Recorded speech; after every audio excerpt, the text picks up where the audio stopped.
Alright, so today's are tricky ones, very hard to visualize. First question says, which two of the objects below could we slice perpendicular to their base slash faces to create triangle cross sections? Alright, so I want to think about cutting across the bottom of this shape. Alright, so I'm going to think about cutting across right there. If I did that, alright, what I would end up with is I would end up with a triangle. Alright, and you want to think about, like, take a cone, cut a piece off the edge, and then look at the face of it, and we'd actually get this nice triangular shape there. So this one's true.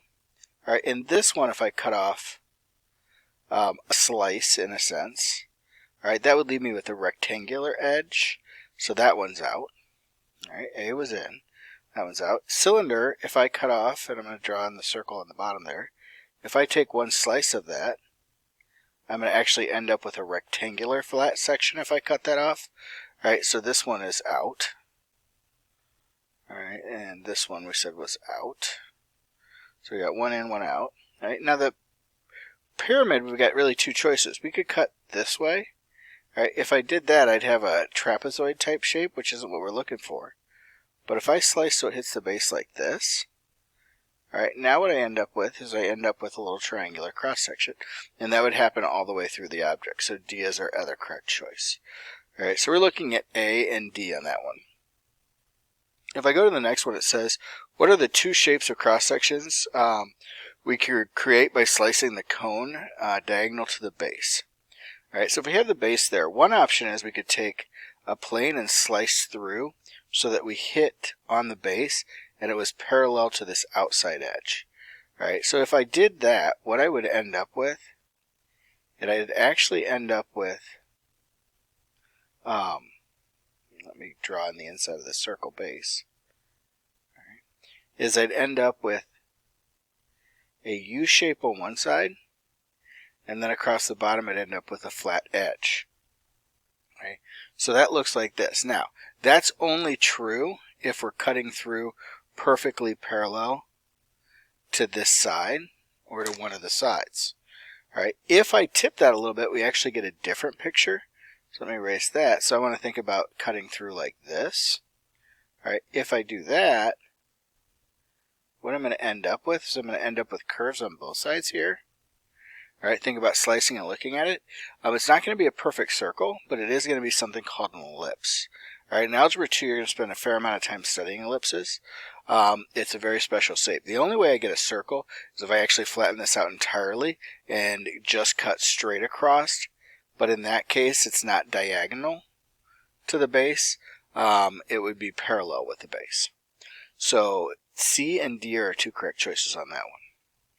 Alright, in this one it says, what is the one shape of cross section we could create by slicing the cylinder perpendicular to the base? So again, we're thinking we've got that circular base across the bottom here.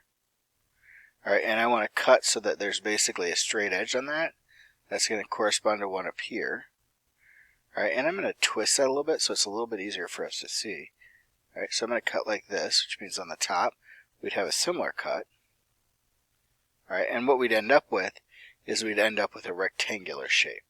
Alright, so really the only option on this one is that we get a rectangle there if we're cutting perpendicular to the base. Alright, because you want to think like take basically a knife and a cylinder and slice an edge off. Alright, this would be the flat surface that's exposed when I cut that off, so that's the cross section. Alright, the next one says, what is the one shape of a cross section we could create by slicing parallel to the base? Alright, so now I'm cutting this way. And when I do that, if we cut the tip off of a cone and we look at the bottom of it, we're going to have a circle because basically what we're going to get is a little cone that's similar to the original cone, just smaller. Alright, so on this one it is a circle. And then the last one here says, here's a sphere. Alright, what is the one shape cross section that we could get by cutting the sphere? Basically, no matter where we cut this, we're always going to get a circle for the cross section. Alright, so that's going to happen really no matter where I cut. Alright, it could be the equator or the great circle. It could be really any other slice. But every slice, whatever orientation we cut, we're always going to get a circle exposed by cutting that. Alright, So we have a circle on that one. Now that was the last of the most missed problems for the geometry assignment. I hope that helped. Again, these are kind of tricky to visualize at times. So sometimes like creating a model and looking at what happens when I cut it is the best option. So I hope that helped. Thanks, bye.